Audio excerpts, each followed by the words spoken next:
Assalamualaikum warahmatullahi wabarakatuh. Hello everyone, my name is RATU PUTRI and I am from the International Undergraduate Program, Faculty of Medicine's BRAWIJAYA University.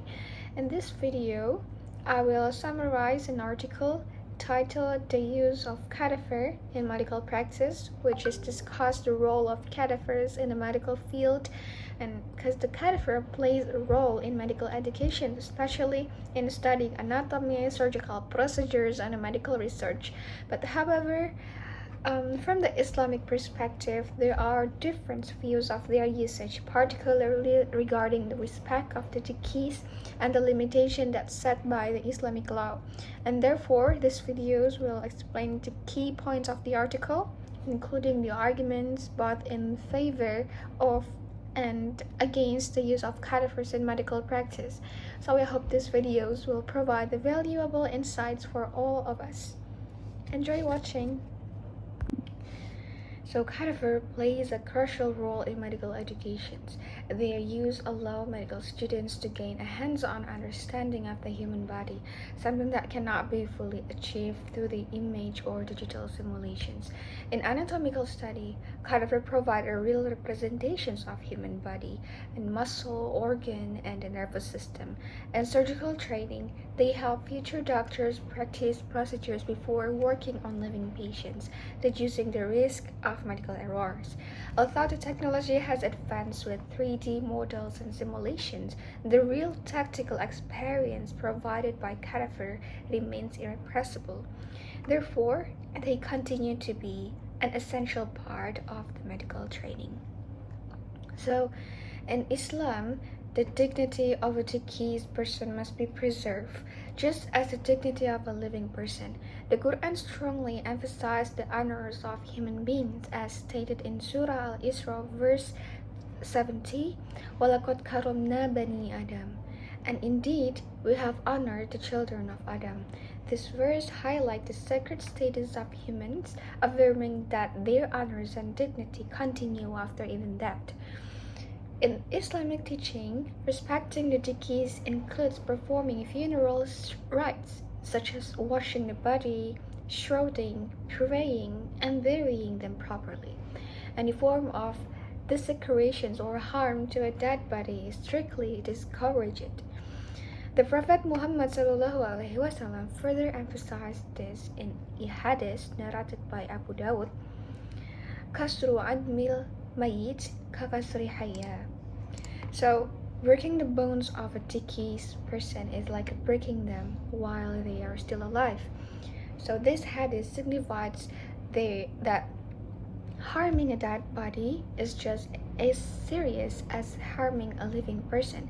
The same view as was supported by Ibn Hajar al-Asqalani, who stated that a believer's honors remain intact even after that, just as it was during their lifetime.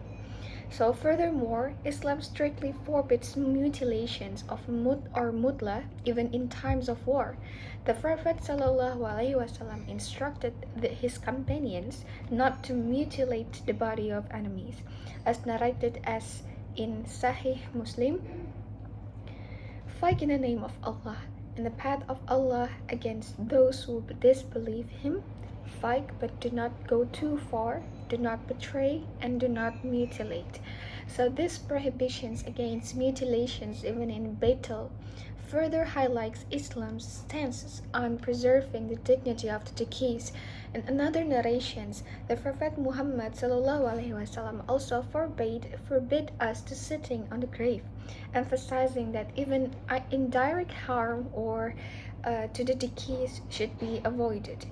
Because of these strong teachings, scholars have debated whether dissecting cadavers for medical education is permissible.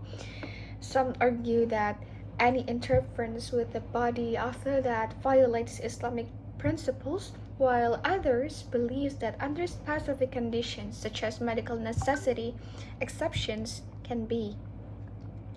And although Islam strongly emphasized respect for the dead, there are exceptional cases when cadaver dissections is allowed. In Islamic law, the principle of darura or necessity permits certain prohibited actions if they serve greater benefits. For example, if a pregnant woman dies while carrying a living fetus, scholars such as Ibn Hazm allow cesarean dissections to save the baby's life. This ruling is based on Surah Al-Maidah, verse 32. Woman أحياها فكالتما أحيا الناس جميعا. So whoever saves the life, it is as if he has saved all of the humanity. Similarly, autopsies are permitted when necessary for forensic investigations, criminal cases, or medical research to prevent the spread of the disease. Since the medical education plays a crucial role in saving lives, many scholars argue that the use of cadaver for trainings falls within the category of necessity. And although the use of cadavers is permitted in certain cases, Islamic teachings emphasize the importance of the ethical considerations. So because there are 4 ethical guidelines. The first one is consent is requirements. Consent is required. So the cadaver must have a prior consent from the deceased or their family before being used as for medical training. And the second one is necessity-based dissections. So the dissections must be limited into the essential area and not exceed what it is necessary for medical educations. And the third one is respect for the deceased. So the cadaver must be handled with dignity and should not be misused for entertainment, such as taking inappropriate photos or making jokes. And the fourth one is proper burial. So after use the cadaver, the remain must be buried according to the Islamic funeral sites in ritual. And these ethical guidelines will help to ensure that the medical education is also benefit society while maintaining the dignity of the deceased. And there are some kind of differences in the scholars' opinion regarding the use of the cadavers in Islamic perspective. So among the Islamic scholars, there are like a difference regarding the use of cadavers in medical practices. The first one is the scholar who permitted.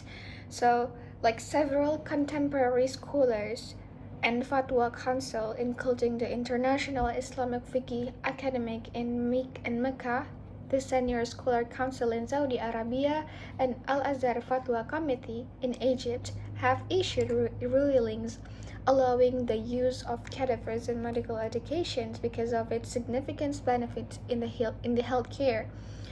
But there are also a scholar who prohibit it. On the other hand, scholars like Muhammad Bakhid al-Muti'i and Hassan bin Ali al-Saqaf strictly opposed cadaver dissections, arguing that it violates the dignity of the deceased. And a more nuanced opinion from Ibn Baz, who states that the autopsies should not be performed on Muslim or non-Muslim whose lives were protected under Islamic law, but however, he permits the dissections if the deceased was an enemy of Islam. And in summary, while Islam strongly emphasizes for the deceased, cadaver dissections is permissible in cases of necessity, such as medical training, forensic investigations, and disease research, and however, it must be done within the ethical guideline to ensure the dignity of the deceased is maintained. So, cadaver is the essential educations providing hands-on experience for anatomical and surgical procedures. But despite the technology advancement, a real human body remains irreplaceable in the medical training. And Islam also emphasizes the respect for the deceased, but in the principle of necessity or darura, it allows the cadaver dissections when it serves as a greater benefit, such as the medical training or forensic investigations. But however, the ethical guideline must be followed, and it considers such as the requiring consent, limiting dissections to necessity, treating cadaver with respect, and ensuring the proper burial. And scholars have differing opinion, but many permit the cadaver use of under the strict ethical conditions. So by balancing the medical advancement with religious values, we ensure that the cadaver use to benefit society while maintaining human dignity. And maybe that's all that I can deliver. Thank you for watching, and I hope this videos has provided the valuable insight.